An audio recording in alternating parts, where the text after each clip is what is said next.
And thank you so much for this opportunity. Means a lot to me. And I prepared some questions that I don't want to waste your time to with small questions. So I decided to do a different type of interview with you, if you want. Sure. Well, I'll do my best here. Before I hear the questions, I don't know how good answers I can give. Amazing. And let's start. First of all, your the first time that I heard your name was in the book called Bounce, and from Matthew Said, and it was 88 years ago.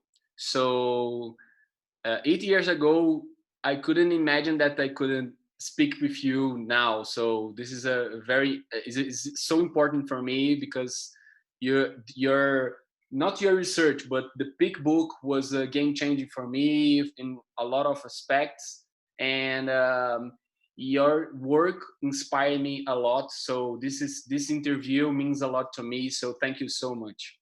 Well, I love talking to people who are interested in these issues here, and I love arguing with people because it seems to me that, that's really what science is all about, is collecting better and better evidence, and eventually, hopefully, we'll agree here on what basically the results are.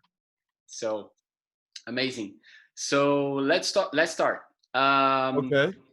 I made my homework, and I watched probably 5 or 6 interviews from you, like Larry King's interview, and Brian for Optimize, and a lot of interviews, but with one purpose is just to don't make questions that I could get my answer from Google or from your book. So I don't want to ask you about deliberate practice, mental representation, anything like that. I'm Well, again here, I really appreciate your attitude, and I guess looking back on my own life, I find that the way I learn is typically reading a lot of different books on the same topic, and only sort of by sort of putting understanding one person's view of somebody else will you eventually, own your own understanding of these issues. amazing. So I'm gonna start with a period that I couldn't find in my research, from 1947 to 1967, because I saw in one of your interviews that you said, correct me if I'm wrong, but you said that a group of psychologists came to your university in Stockholm, and was a game changing for you, and you are like 20 something. I don't remember, but I imagine like 20. That uh, my memory was 20. So I want to know about this period of your life, like your 21st years, because I want to know how can this period influence you in your life, in your work. So, did I send you a chapter of a book that never got published? Did I?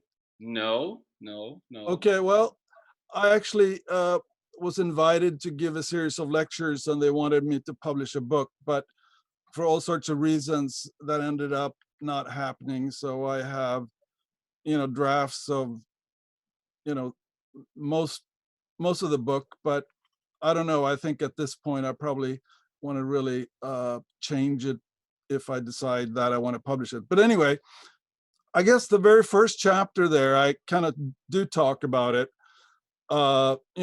Basically how I guess my first, and I think basically that's one thing that I've always had as sort of a goal for what I'm doing. And I guess the very first one was being a missionary in Belgian Congo to kind of help people because my parents were basically part of a church. But I think, I was probably in middle school where I started talking to other students about that, and I got less and less convinced here that, that was a meaningful thing. So then I got interested in exploring. We had some Swedish explorers who basically, spent their life, kind of mapping out and describing the habits and cultures of people.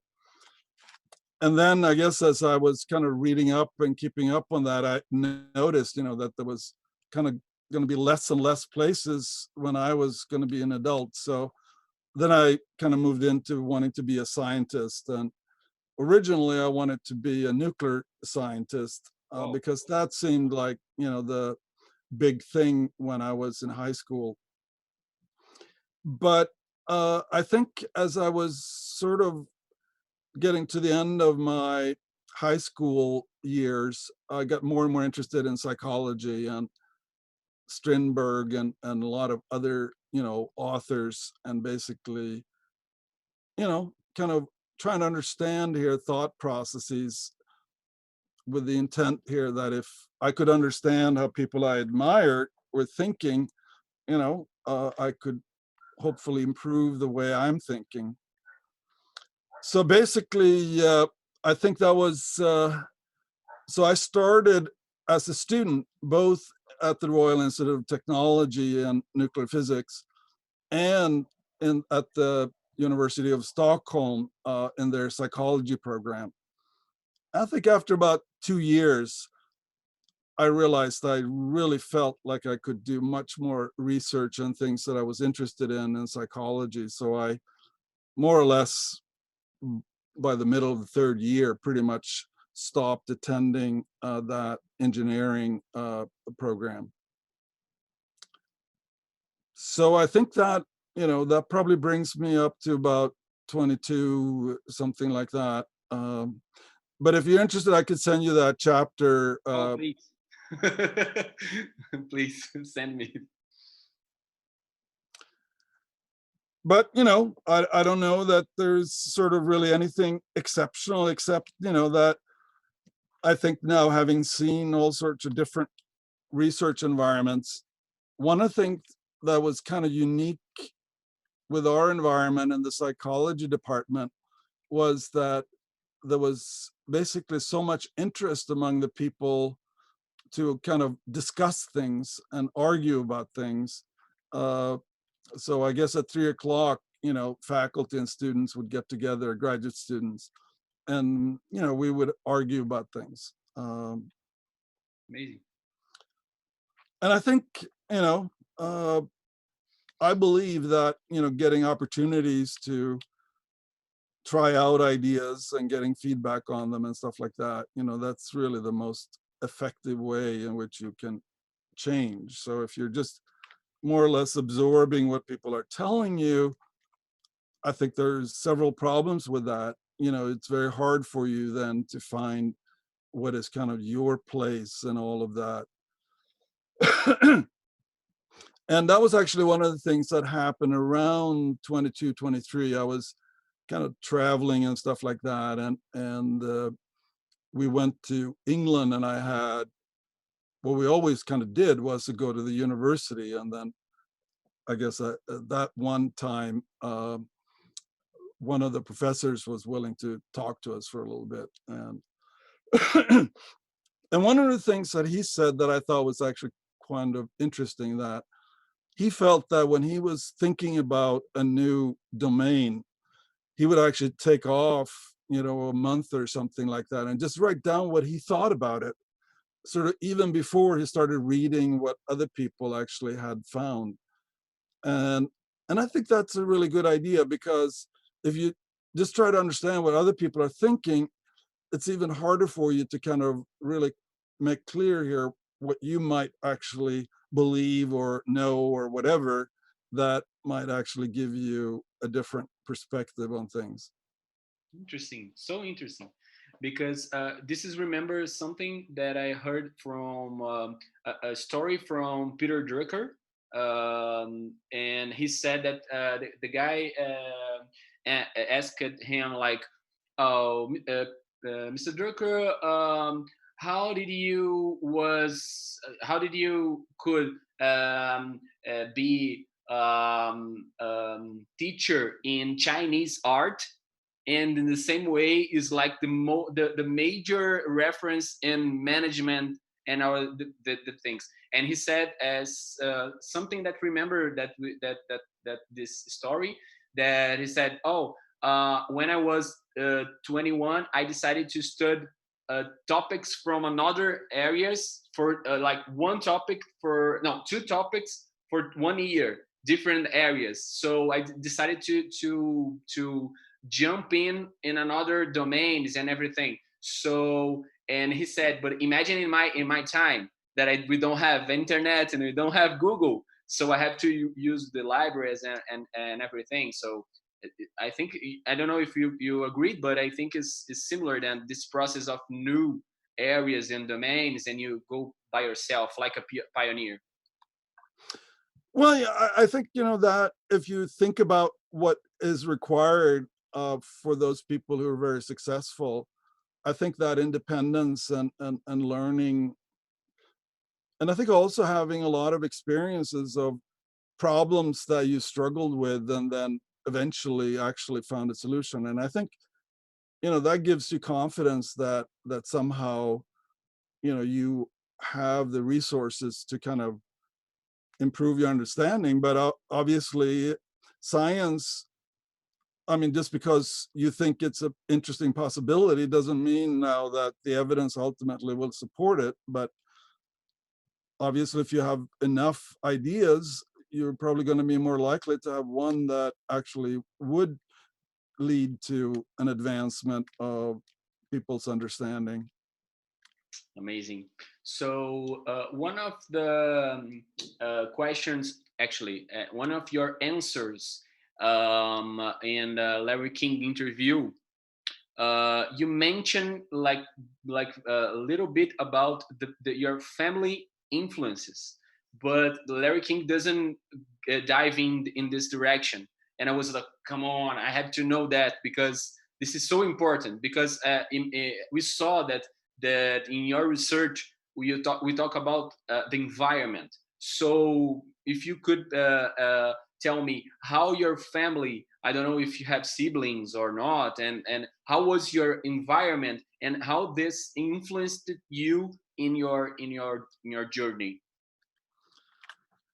Well, I guess I worked with the Nobel Prize winner Herbert Simon, and I think in his autobiography, which I recommend actually, that speculating about what actually influenced you, I think, seems to me to be almost antithetical to science. I mean, okay, it's a data point of what you can remember, but the question is, how good is your memory? And basically, just talking to my siblings, I have a younger brother and sister. So even hearing, their memories of things that, uh, we both have talked about, makes it clear that, uh, there wasn't, there wasn't any videos. I mean, if we had like videos from my entire development, then I guess we could go back and potentially really look at what did happen. Uh, but I think, I think my mother in particular, she never really had an advanced education, and I guess, and I think that was very frustrating to her that she never really got a chance to see here what she could have been able to do if she had better opportunities. So she had, basically very much this kind of philosophy here that, it's much better to try and fail than not try. And that basically, if you don't aspire to do something important, you're not going to do anything important. Uh, so basically, I think, that was kind of her feedback. But I think in general, they were inviting us. So when they had their adult friends over, we would sit and listen to the table and maybe even be invited here to talk about things. And I think that, um, but I think actually one thing that my brother and sister said was that when I was a teenager, I had a lot of arguments, especially with my mother. Wow. So they felt that they had to be extra nice to compensate for all the troubles that I was creating. Very good. And how about your father? There's something influence. Well, I think he was a very strong believer, that you, if you worked hard and really were deliberate about how to build your kind of skills and backgrounds, that there was essentially hardly any limits here to what you could accomplish. And I guess I remember him talking about some people who were professors and other things, and I guess he was talking a little bit about his own experience of how some of these people were treated different because of their parents. So, he was coming from kind of a family where I guess my grandfather was a kind of machinist on a Navy ship, so he had some skill, but really no academic training. Okay. Okay. I was searching about Sweden and about thinking maybe what kind of sports or even um, games that you could played in your early days, because you never uh, a lot of interviewed asked you what you try to do now, like to be your best, and you said in a lot of interviews that you trying to be your best to studying all other people, and but I never found an answer from some particular sports or a game. And I found some interesting because in Sweden, I don't know if there is another place, but orienteering is a game, or Orienteering. orienteering. Yeah, this kind of thing influenced you, because a lot of I heard about maps and clues, and you have to have steps, and you use a lot of this kind of words in your material and in your book. A lot of path, road, steps. Your book, Road of Excellence, is a lot of this kind of way, not definition, but terms of the way and orienteering. And I thought maybe this is a very familiar thing to him. So I want to ask about that. I think that's more popular, basically outside the bigger cities. And I grew up in Stockholm, Okay. and I've kind of done it. I think I even had to do it as part of my military service, and stuff like that. Uh, but it really was not something that I kind of, even tried to work on outside of these required participations that I had to do. I think all Swedes play a little bit of soccer, and hockey and skiing, and I think, I was sort of like kind of average, maybe sometime depending on the sports, below average. But I did have an interesting kind of experience because I was an exchange student to United States for a year. Oh.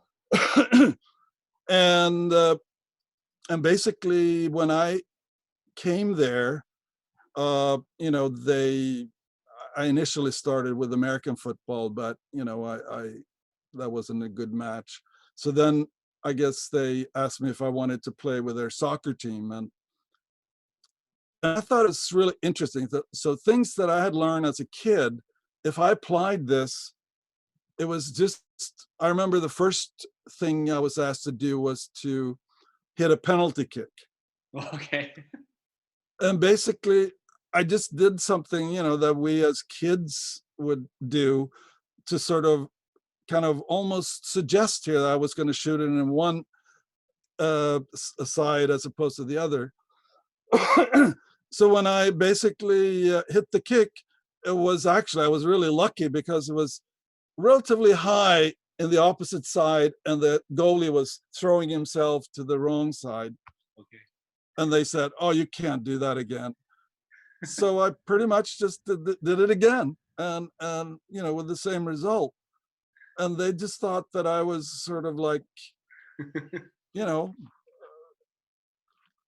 super skilled, whereas in Sweden I was sort of clearly below average. And I think, it was sort of, I'd never been in a situation where they would sort of say during a game, send it to Anders, send it to Anders, pass it to Anders.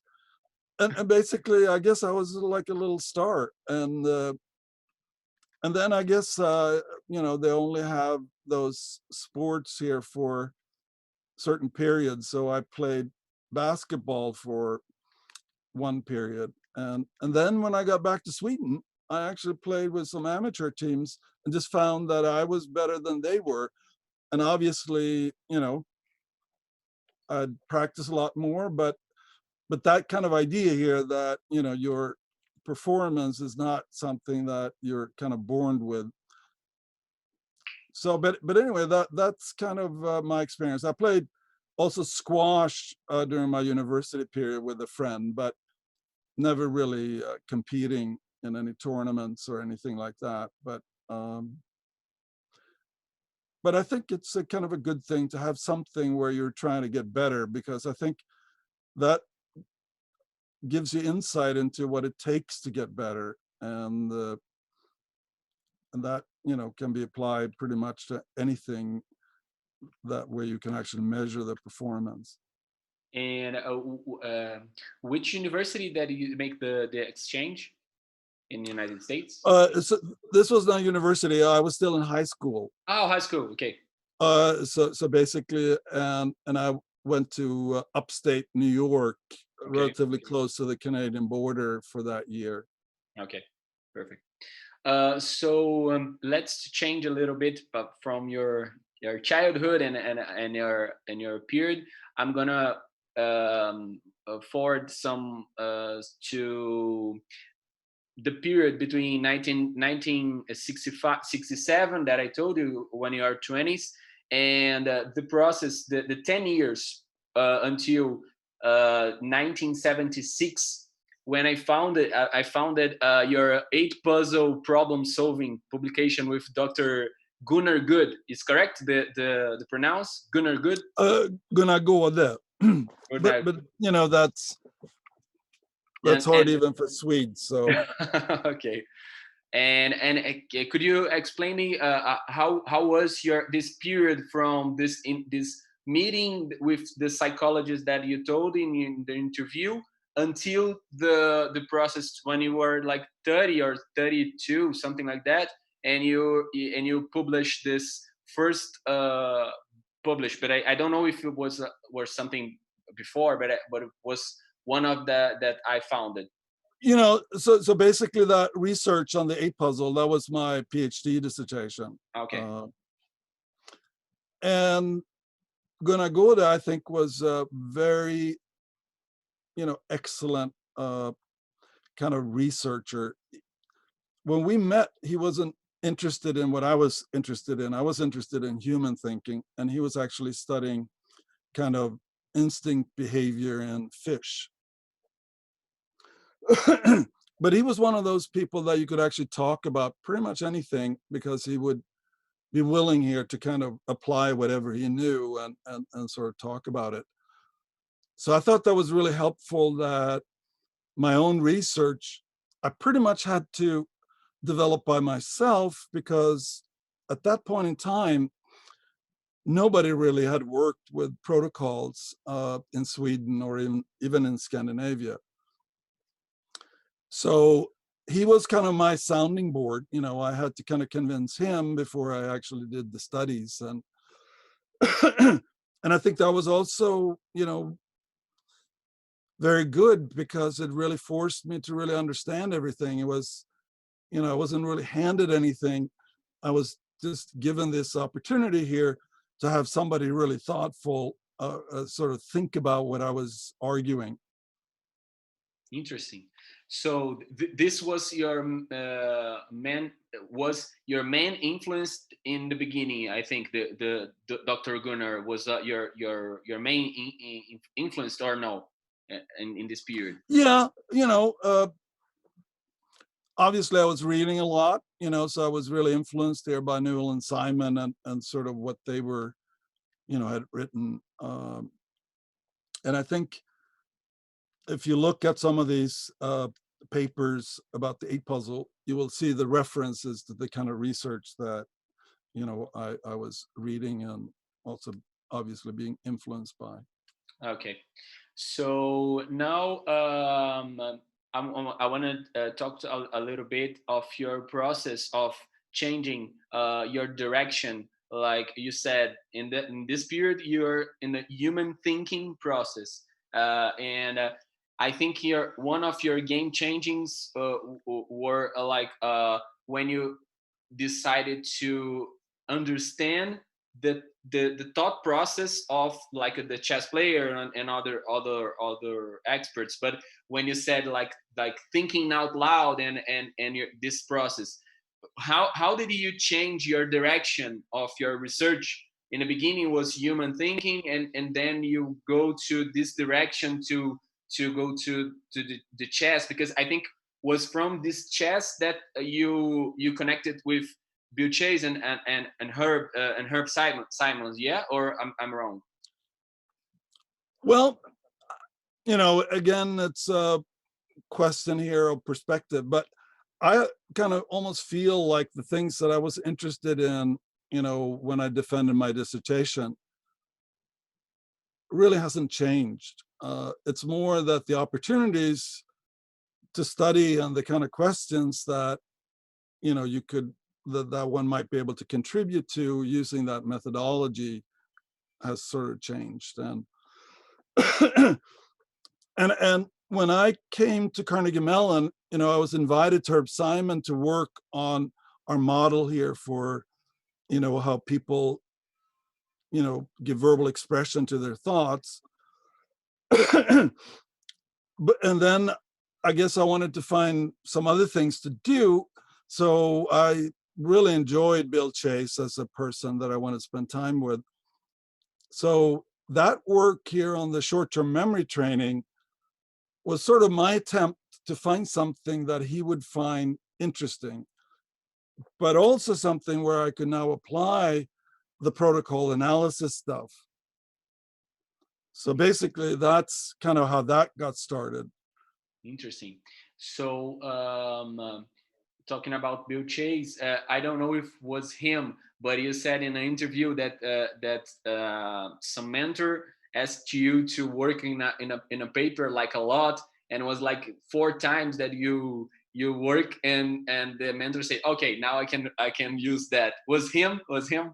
Yeah, that was Bill Chase. And Okay. and again here, can't swear, but it was like 30 times that I kept revising and getting feedback. And I really, looking back, I think that was tremendously helpful to me. Amazing. But Amazing. at the time, it was a little frustrating because, I wanted to get a lot of publications and stuff. And I couldn't answer, couldn't ask it you about these terms like path, journey, road. Is you can find something that you're in your mind, or is just a very good way to explain, like is means anything to you, like the words that you use a lot, like road, path, steps, and means anything to you in a personal aspect, or not? Well, I think that transition from being an explorer to being a scientist, and that somehow, I think, explaining to other people the kind of changes that you go through when you're actually sitting in your office I think it's easier for people to understand if you talk about as a journey where you are now actually experiencing other things than you did originally. Amazing, amazing. So let's continue in our road, and I want to ask you about. Let's dive in knowledge. Knowledge, okay. Um, uh, looking for your work in the Cambridge expertise book. You said about the process that the knowledge pass through. So we start in evolution, developing, sharing, protecting, organizing, improving the transferring, the spreading. So using your perspective now and looking for the future, what do you think we have to do now? I know that a part of your answer is gonna be to the deliberate practice way that you said in other interviews. But I know I want to know how we can be prepared for the next generation of using the knowledge. Like we have to go in steps back to try to use like the guilds, like protecting the knowledge, or no, or we have to spread. You can felt something like that or no? And I think knowledge is the way that people were able to kind of give something to the next generation. and and obviously, in the 16th century, you know what is it that you can actually in some ways share with other people? And but I think ultimately what you want to give individuals are these skills and abilities to actually independently address things that happen to them, and new situations that get generated as we develop new techniques and stuff like that. And that's the reason why I'm very interested in basically creating video libraries, because it seems to me that in the past, that wasn't really an option, but today, we can actually have the very best people do things, and have them think out loud or give retrospective reports to give a sense here of where they are.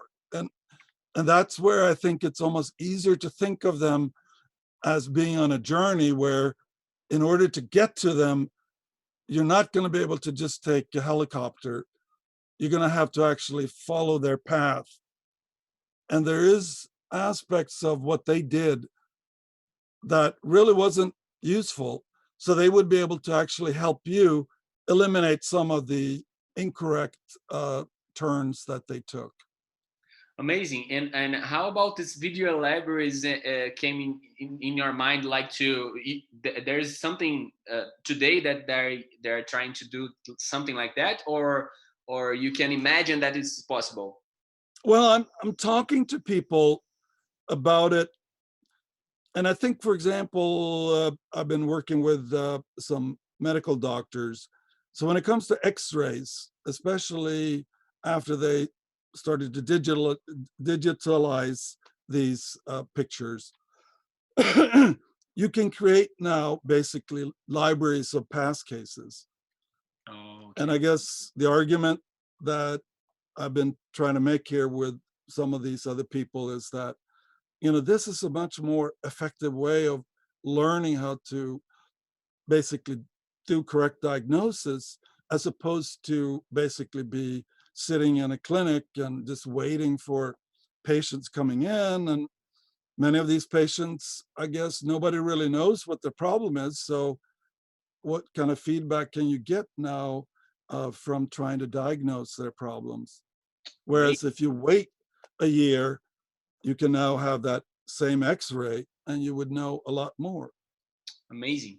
And when you said about X-ray, I remember this. Ah, my gosh. this quiet eye period that you use the gaze to see the gaze, the where the people are looking at. So you can check and you can use the X-ray and ask for an expert to look to the X-ray, and then you make the student to look the same X-ray, and now you can compare. Uh, I think actually that has been done and it's not working. So No. basically, Oh. right. So having students, medical students, try to mimic how experts look at things And no. doesn't seem to improve their performance. And I guess that would be consistent with my own idea that the way you look is a consequence of what you're thinking. So Mm, basically, you can't just do something and induce the thought processes. You have to kind of learn and develop those mental representations that are driving what you're doing. interesting. It's like the second wave. It's not the first wave. The first wave is the mental process. So it's just Right. And I think it makes a lot of sense if you think about activities. I mean, you wouldn't want to have a mathematician, try to mimic how they're looking at equations as a way here of yeah. helping people improve their mathematical skills. Yeah, make sense for me too.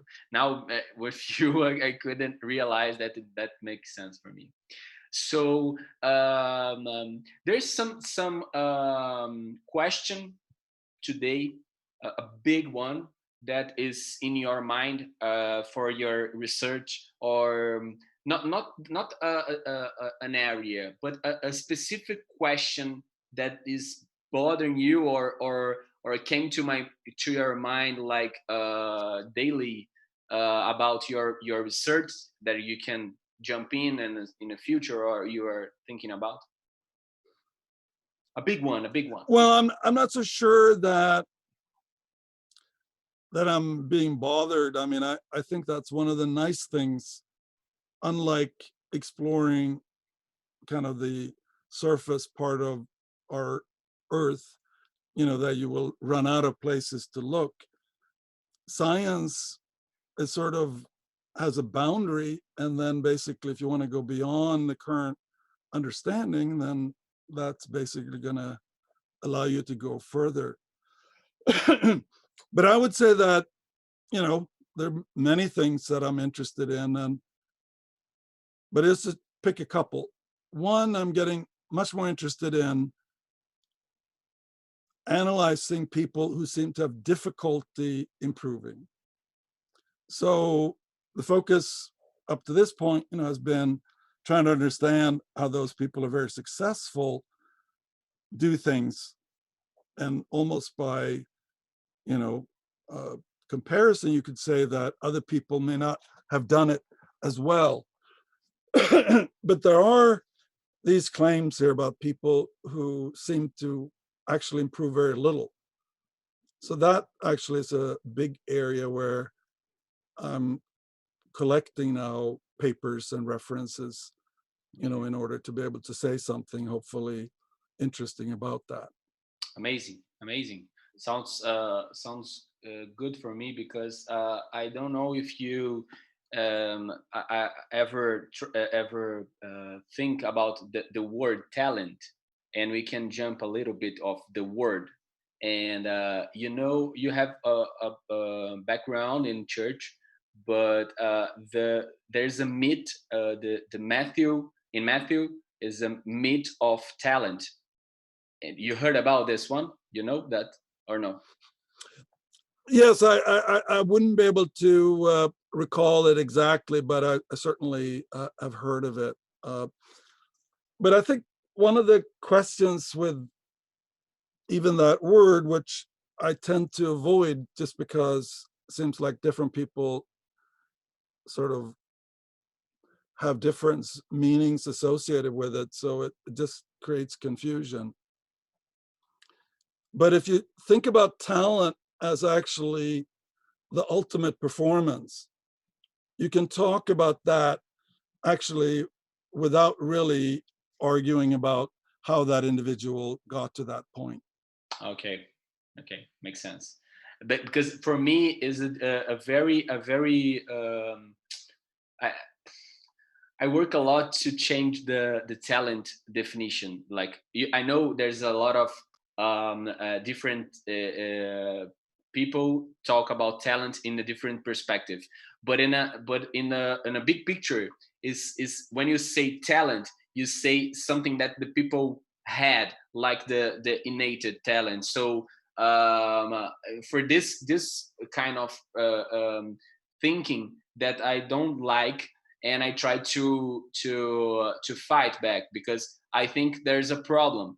I don't know if you agreed, but Francis Galton that you mentioned in Cambridge expertise, Francis Galton was make the research, and the aspect of this kind of talent, artist talent, and all this kind of talent, innate talent, what came from the parents. I think this is could it be could it um, get to the point to make like eugenics problem, in United States, and after that the eugenic thing could get a big problem for us thinking about the in a perspective of the history. So I have a very strong opinion, counter this talent notion, definition. And even that is different between people, is all this kind of thinking that, you received that from your parents, and now you're gonna use that. I don't like it, that. So for that reason that I Well, I don't know if you read the Ericsson and Charnas American Psychologist paper. no. Well, I can send you a copy of it. Please. But basically, in that paper, we try to trace kind of talent. And, in the Middle Ages, there was basically, you could say, an extreme talent view, where basically the nobility, basically, were defined here by your parents. And basically your place in the world was kind of defined by your parents. And it's basically in that kind of climate that basically, uh, people were starting to argue that even individuals at these lower classes could now have been given gifts by God that would now elevate them and make them worthy of the support that typically only nobility and basically the warrior class would get. and I think if you read Galton's biography, he was very sickly. So I think he always struggled with basically, his abilities and whether he was kind of more or less predestined here to making a major contribution or not. And I think that influenced, basically a lot of what he was kind of researching and doing. But I think given that complex history, and if you look at, like India and the caste system, and Yeah. basically virtually any European country, I looked at some interesting work where they actually looked at what happened with the nobility from the 19th century in Sweden.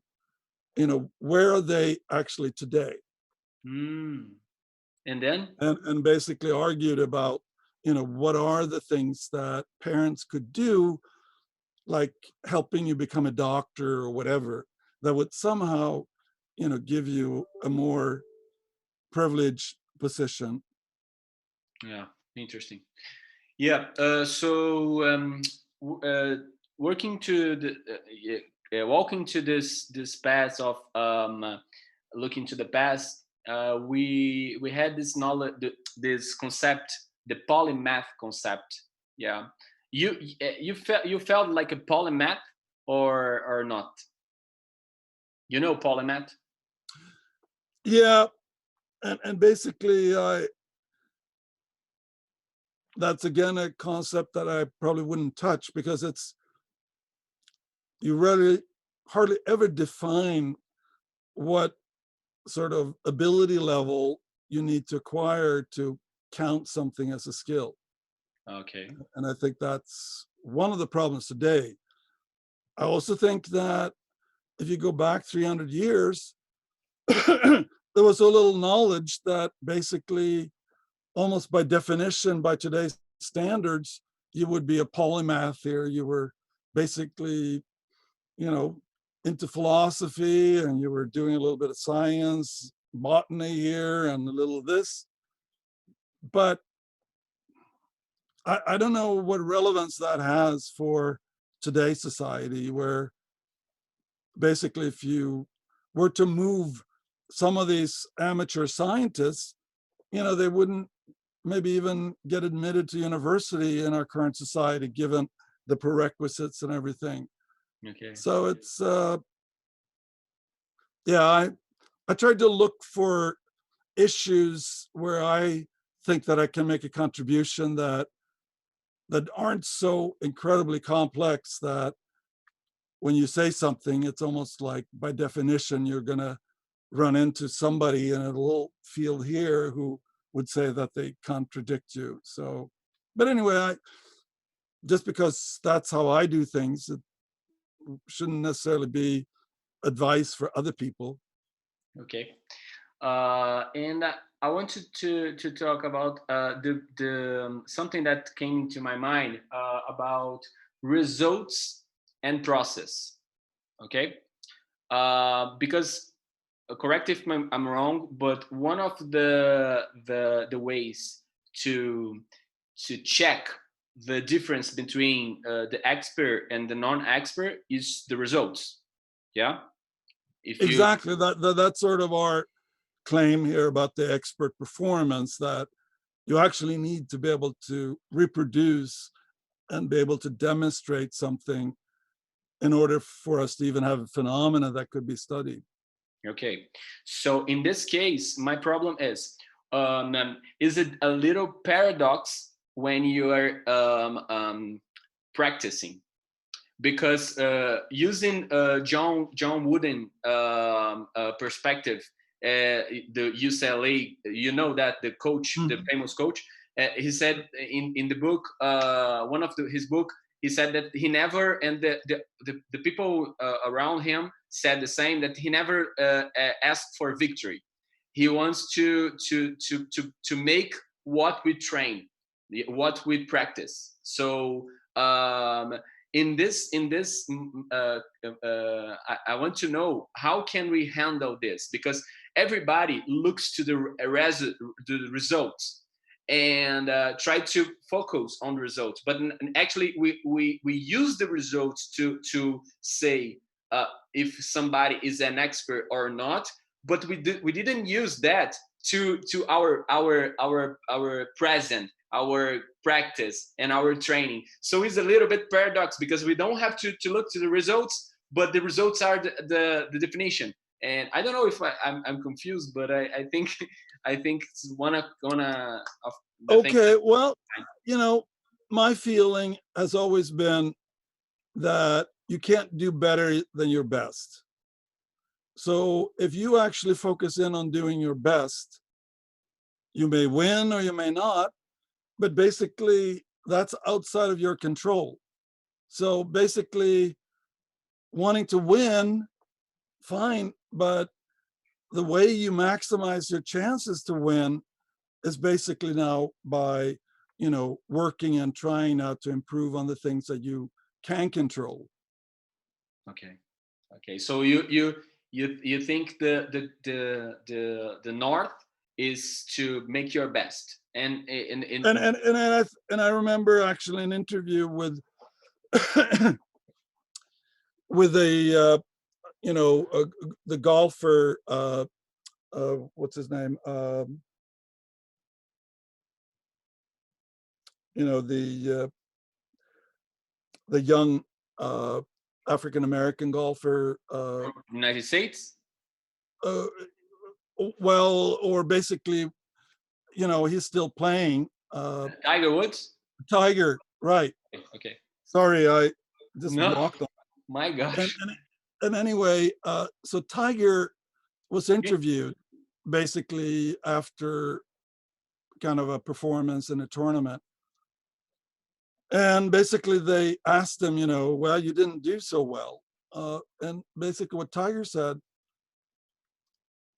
it was basically, I was doing as well as I can. It was just that the balls weren't dropping. Recognizing now that if he has a shot, what he can control is maybe the radius around the hole that the ball will stop at, but that's not the same thing as it's dropping. And so chance factors could have you playing exactly as well as you do during practice and other tournaments, but it's just that the ball is not dropping. Yeah. Yeah. And recognizing that, I think, actually, I wrote a chapter about golf where that was one of the key ideas, that if you believe that you actually would be able to kind of sink the ball on every shot, that's probably not a very good feedback loop.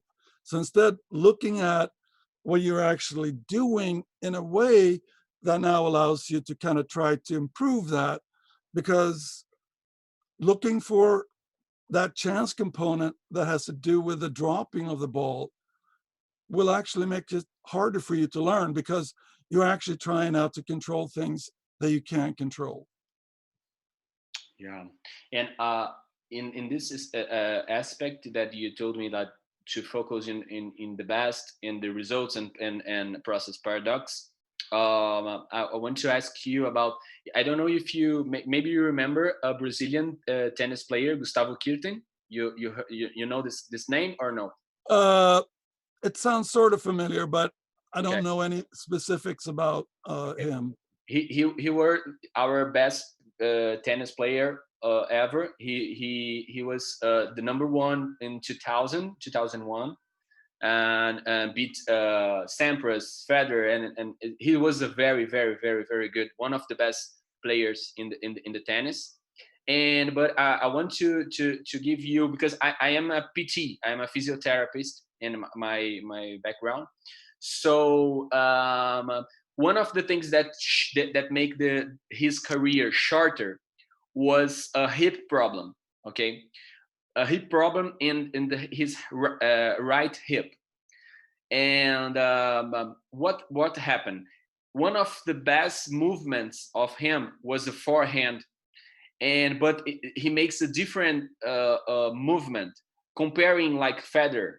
He makes a different movement. He okay. I'm not going to the specific things, but he make a different way. Okay, so this some people said that this kind of movement was a very good thing of him. It was a strength, but short his career. So when you said about fundamentals, I was thinking, my gosh, imagine, so paradox, you have the fundamentals, but it's not the best way to do, but the results are so good, and you keep with the results. So now he had 500 games, and Federer has 1,500 games. So you three times less than games than Federer. Imagine, because probably he focused on the winning process. Okay, it's working, but it's not good in the long term. So I want to know about what you think about that, and what we can handle with these results and but bad habits and the fundamentals, and what we can do. Well, and again, I don't know enough about physiology and kind of movement executions, but would you say that there are other players who was doing what he was doing who actually do have a long career?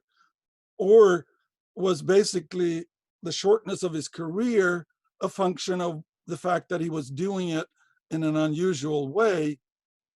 Yeah, I think it's in an unusual way that short his career, because it's the right side, and is a strange movement, because you have to use a lot of his hip to make the movement. and everybody makes like the movement like steady, like stable. You know, Federer makes the same, and all the players make the same. You I don't know, have just the as, numbers, but I think this could be yeah, but just shorter. to speculate, it might be interesting because we know that handedness and other things. So if you do something that's different from everyone else, that could potentially now give you an advantage. Yeah, So basically, he was, you know, potentially, because he was doing it differently, got him an edge. But then basically, the physiological kind of problems, limited the length of his career. yeah. And just to make a parenthesis, my wife, she's a physician, and I said a lot of this process of deliberate practice with her, and I saw your congress, your speeches in the neurosurgeon congress in 2000, I think 2017, 2 years ago, and I think you're doing a very good job to improve this area. So just a compliment. So Oh, okay. Well, thank you very much. Thank you. and okay, let's dive in a just a question, a more philosophical question, but you can use to answer me anything. I'm not a climber, but in a climber perspective, the peak is just halfway of the journey. So when you go to the peak, you have just the half of done. You have to come back. So in your perspective, with this expertise perspective, what do you think about that? And how about the last part? So, can you rephrase here? Going to the big, what is that? Okay, I'm not a climber, but But going to the peak. is going to the peak is the halfway of the journey, because you have to go to the peak and you go to go down. Is the worst part for the climbers is the last next after the peak is the problem, so Well, if you have lines, basically, I think going down is going to be a lot easier than going up. yeah. But again, I'm not a climber either. But I would argue more generally that one of the things that people don't pay attention to, or at least are not aware of, is like, for example, a gymnast. A gymnast who's going to do something on a beam spends a lot of time actually recovering, making sure here that if something goes wrong, that they actually can, safely, land on the mat. And there's a lot of activities that basically you invest in that safety, because if you try it and you fail and now you have an injury that's career ending, that's, nobody would be particularly happy about that. And I think with respect to climbing, again, I don't know, basically whether it's a different set of problems going down, but it would seem to me that if you actually have ropes and you fasten it at the top, that would make it a whole lot easier going down than it would be doing the reverse process of getting to that top. Okay, no problem. Was in a more concept way, like not the climber as specific, just the concept, like the journey. Because one of the problem is, I think, when you go to the top, you have different kind of expertise, in my opinion. One of you go to the top, and you have to stay there, like you're number one. Okay, you have to stay at the top, and it's difficult to stay at the top, stay at the peak. But in another perspective, some kind of domains have like the peak and going back, the peak and going back, the peak and going back. Like not is not you have to stay in your peak performance all the time. But when you say about the number one, they have to stay in a peak.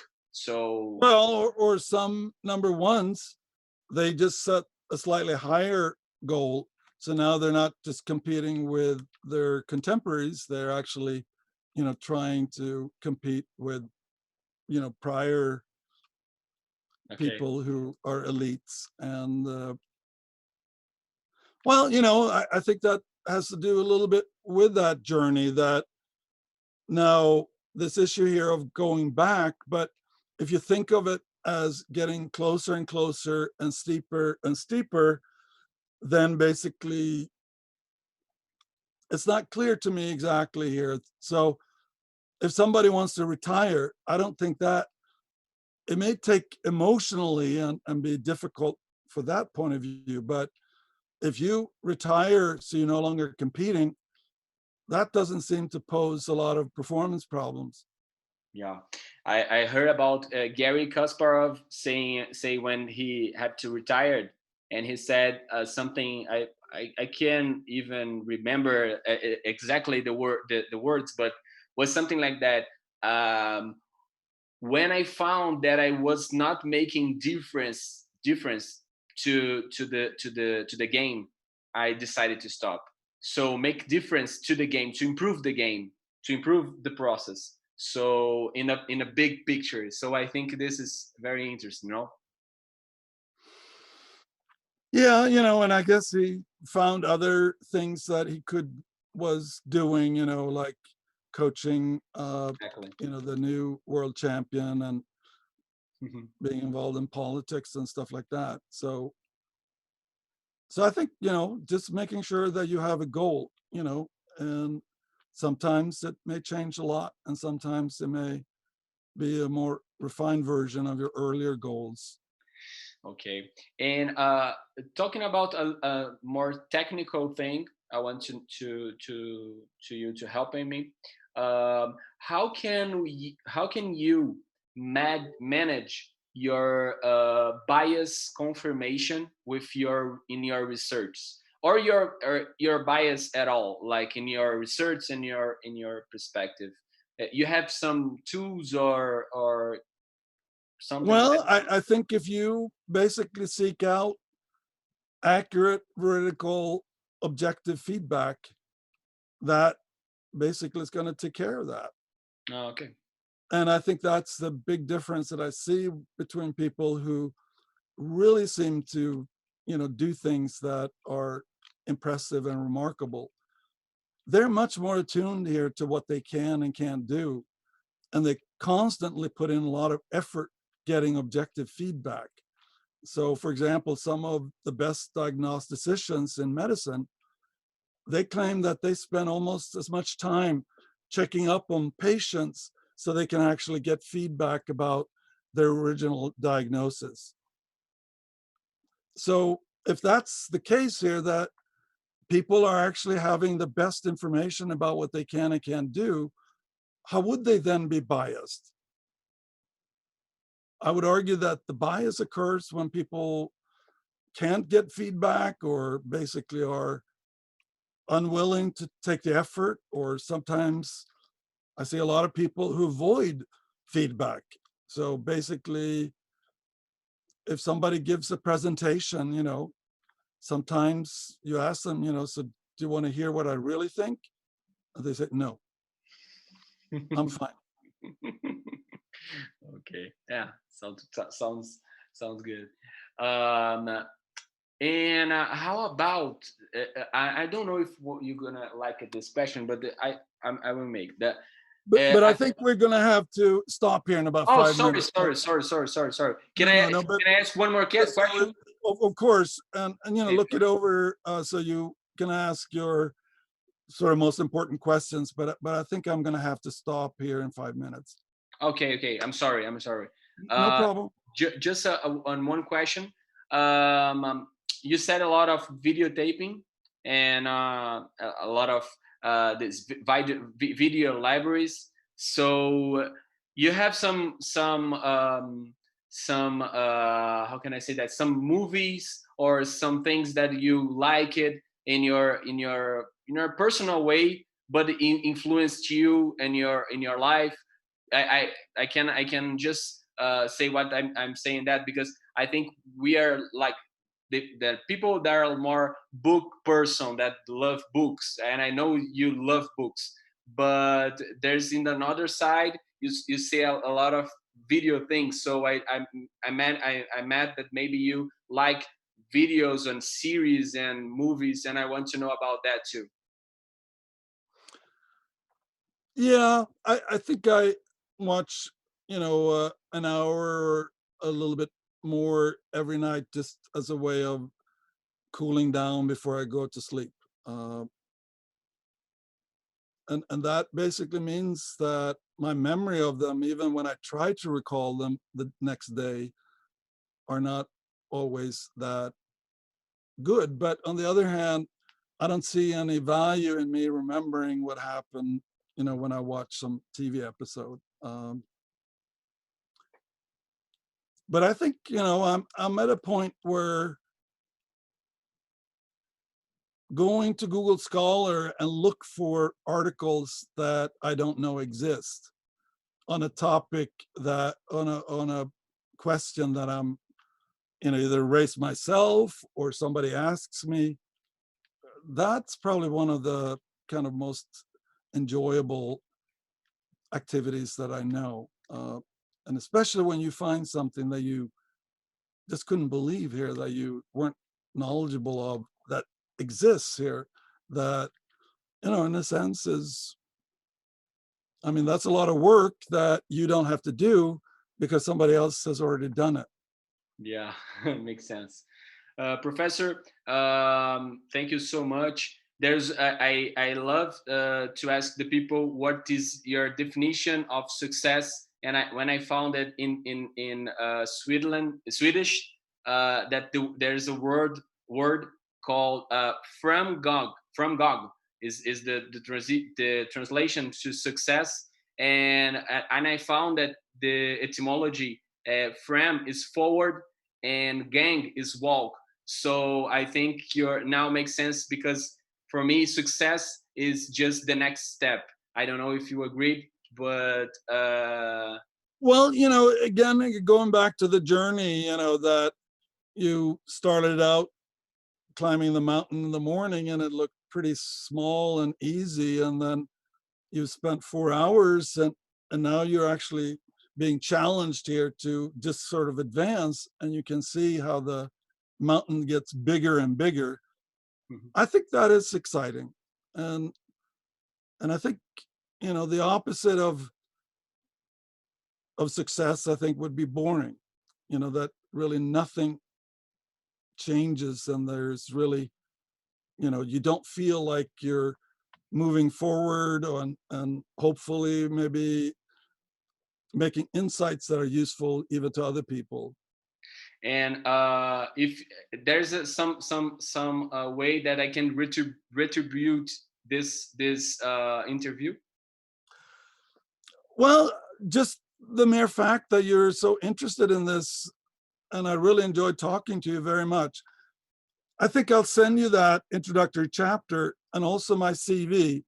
And if you see some papers that you would like me to send PDFs, and especially from, the last 20 years, I would have PDFs of pretty much everything that I published. But I would probably have most of it for even earlier. And I'd be delighted, to send it to you. And if you're willing to think about things like you have been doing, I would enjoy talking to you again if you think that would be useful. Wow, that's amazing. Because it was my main goal is you want to talk to me in another time. Yeah. So thank you so much for everything. And in English, in Swedish is tack så mycket. Tack så mycket. Is that? Tack så mycket. Tack så mycket. Very good. So thank you so much for everything. And sorry. Well, thank you. And, let's stay in touch here. And I love helping people who are wanting to do something, because unfortunately, that's relatively rare that you have that energy and willingness to do the hard things. It's so much easier to get people to do the easy things that really doesn't make a big difference.